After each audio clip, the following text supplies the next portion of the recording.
ዝም ብላ እንደምትታለብ ላም ሆኖ እየታለበ ነው። በጣም የሚጎዱን ባለመደራጀታችን እንጂ በጥፊ ያን ልክ እናስገባቸው ነበር።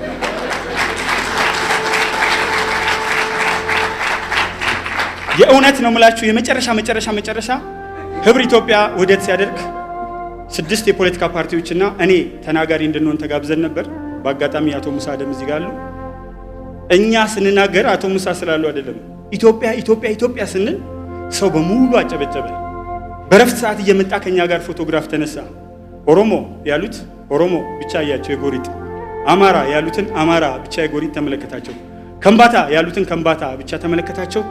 ኢትዮጵያ አፄ ዮሐንስ ባሉት ንግግር ነው ምርጫርሰው ኢትዮጵያ የተባለችው ሀገር አንደኛ እናት ናት፣ ሁለተኛ ሚስትህ፣ ሶስተኛ ልጅህ፣ አራተኛ መቃብርህ፣ አምስተኛም ዘውድ ናት።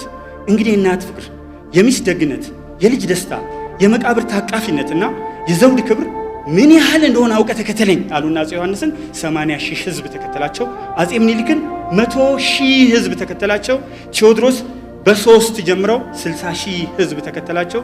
ኢትዮጵያን እንዲህ አድርገው ከውላጅ ወደ ፍናጅ ቅናጅ አመለጥ አሰለጥ ማንቤቴ ደረባ ቤቴ ዱር ቤቴ ሸማት ምንዝላት እንጅላት ቅማንት ቅምቅማያት ቅድማያት አያት አባት ልጅ እያሉ ከሽበት ወደ ኩተት ሲወርድ ሲወራረድ ሲያልፍ ሲተላለፍ የሚመጣ ደማቅ ታሪክና ትልቅ ሀገር አስከብረውናል። ከዛሬ ጀምሮ በጎሳ የሚያከታተፈንን እየከተፍን ኢትዮጵያን ወደፊት እናሳድጋለን። ኢትዮጵያ ለዘላለም ትኑር።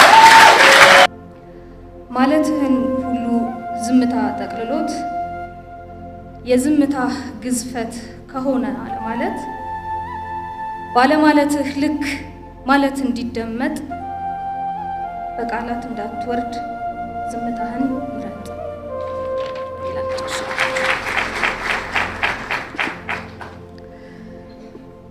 ቀን ማለት ለእርሱ ምንድን ነው? የሌሊትስ ትርጉም? ከዛኒጋባ ቤቱ ፊት ጨፌው መሃል ካለው ጥቁር ድንጋይ የታጠበበት ውሃው ሳይደርቅ ስላሽ ፊቱን ሰጥቶ ለፀሐይ ንጋቱን በማመስገን አይነት ይጠሙናል በማለዳ ግምቱን